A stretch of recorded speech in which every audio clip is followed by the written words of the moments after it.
نحمده ونصلي على رسوله الكريم أما بعد فأعوذ بالله من الشيطان الرجيم بسم الله الرحمن الرحيم يا أهل الكتاب لم تكفرون بآيات الله وأنتم تشهدون يا أهل الكتاب لم تلبسون الحق بالباطل وتكتمون الحق وأنتم تعلمون صدق اللہ العظیم.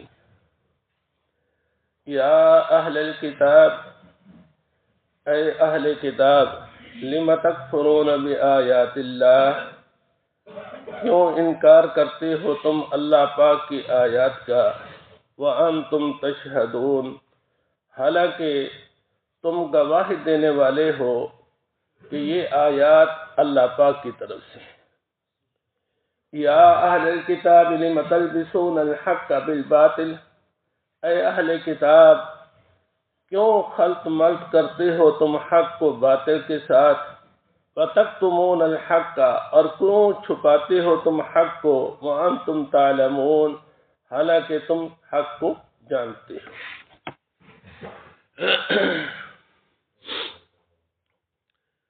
یا اہل الکتاب، اس سے یہود اور نصارہ مراد ہیں، اور انہیں یہ خطاب کیا گیا ہے، ان سے کہا گیا ہے کہ اے اہل کتاب، تم اللہ پاک کی آیات کا انکار کیوں کرتے ہو.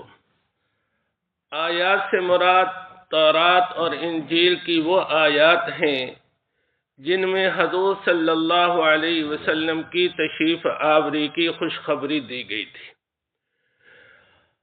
اور یہ اس کے گواہ ہیں کہ یہ اس بات کو مانتے اور اقرار کرتے تھے کہ تورات یہود مانتے تھے کہ من جانب اللہ ہے، حضرت موسیٰ علیہ السلام پہ نازل ہوئی ہے، اور نصارہ وہ بھی یہ مانتے تھے، اقرار کرتے تھے کہ تورات حضرت موسیٰ علیہ السلام پہ اتری ہے، انجیل حضرت عیسیٰ علیہ السلام پہ اتری ہے، یہ دونوں کتابیں من جانب اللہ ہیں، اور ان دونوں کتابوں میں آپ صلی اللہ علیہ وسلم کی تشریف آوری کی خبر دی گئی تھی، لیکن یہ اس کا نہیں مانتے تھے، اس کا انکار کر دیتے تھے.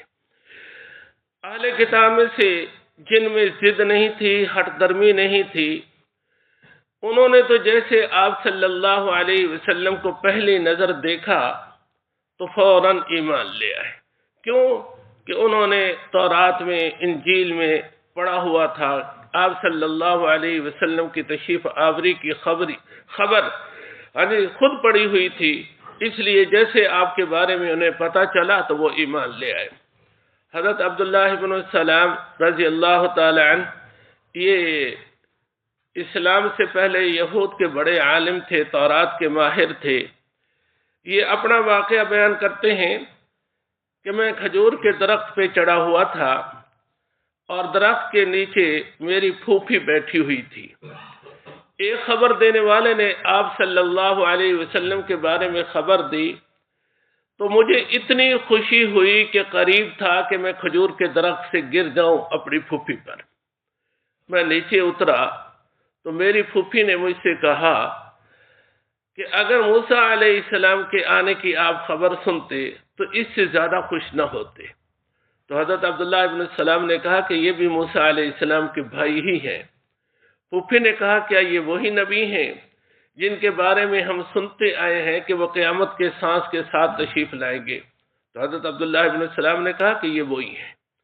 جب یہ آپ صلی اللہ علیہ وسلم کی خدمت میں پہنچے ہیں تو فرماتے ہیں کہ میری پہلی نظر آپ پر پڑی تو میں نے پہچان لیا کہ یہ جھوٹے کا چہرہ نہیں ہے. یہ کیسے پہچان لیا تھا کہ تورات میں جو کچھ بتایا گیا تھا انہیں سارا معلوم تھا، آپ کے اندر دیکھتے ہی وہ ساری علامات انہوں نے پہچان لی، اور اسی وقت انہوں نے کلمہ پڑھا اور مسلمان ہو گئے. تو یہاں اللہ پاک فرماتے ہیں اے اہل کتاب، تم اللہ پاک کی آیات کا کیوں انکار کرتے ہو، یعنی جن میں آپ صلی اللہ علیہ وسلم کی تشریف آوری کی خوشخبری دی گئی ہے، تم ان کو کیوں نہیں قبول کرتے. دوسری آیت میں ہے یا اہل الکتاب لم تلبسون الحق بالباطل، اے اہل کتاب تم حق کو باطل کے ساتھ کیوں ملاتے ہو؟ یہود بھی حق کو باطل کے ساتھ ملاتے تھے، نصارہ بھی ملاتے تھے، لیکن ان کا طریقہ کار جدا جدا تھا۔ یہود کا طریقہ کار یہ تھا کہ اگر تورات میں انہیں کوئی حکم ثقیل معلوم ہوا، بھاری معلوم ہوا، جس کے بارے میں وہ یہ سمجھتے تھے کہ اس پہ عمل نہیں ہو سکتا، اگر ہم عمل کریں گے تو ہمارا یہ مالی نقصان ہوگا یا یہ ہماری جو ہے نا بڑائی اس میں کمی آئے گی، تو اس حکم ہی کو کتاب سے نکال دیتے تھے۔ یا یہ ہے کہ اپنے مفاد کے لیے انہیں کوئی چیز معلوم ہوتی کہ اس میں فائدہ ہے اور وہ تورات میں نہ ہوتی تو اپنی طرف سے تورات میں اسے شامل کر دیتے، تو اس طرح کتاب میں وہ رد و بدل کرتے، اور وہ جانتے بھی تھے کہ حق یہ ہے اور باطل یہ ہے، اس کے باوجود وہ حق اور باطل کو خلط ملط کرتے تھے۔ اور نصارہ وہ اس بات کو مانتے تھے کہ حضرت عیسیٰ علیہ السلام حضرت مریم سے پیدا ہوئے ہیں، لیکن اس حق کے ساتھ وہ آگے بہت بڑا باطل ملاتے تھے، وہ یہ کہ یہ اللہ کے بیٹے ہیں۔ اگر اللہ کے بیٹے نہیں ہیں تو بتاؤ ان کا باپ کون ہے؟ اب پہلی بات حق تھی کہ حضرت مریم سے پیدا ہوئے ہیں، اس میں تو کوئی شک اور شبہ نہیں ہے، لیکن اس کے ساتھ کتنا بڑا باطل ملا رہے ہیں۔ تو اللہ پاک فرماتے ہیں، اے اہل کتاب، تم حق کو باطل کے ساتھ کیوں ملاتے ہو؟ وَتَكْتُمُونَ الْحَقَّ، اور حق کو تم کیوں چھپاتے ہو؟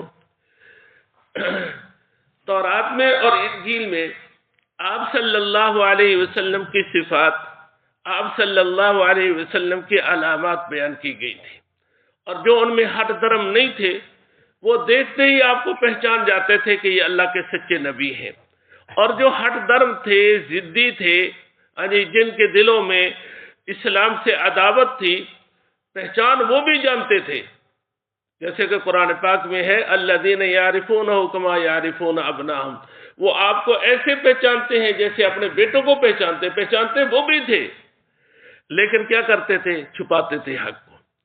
چنانچہ تورات میں یہ آپ صلی اللہ علیہ وسلم کی صفات تھیں، مثلا کہ آپ کا قد میانہ قد ہوگا، درمیانہ قد ہوگا، انہوں نے اس کو بدل دیا اور اس جگہ یہ کر دیا کہ آپ کا قد جو ہے دراز ہوگا۔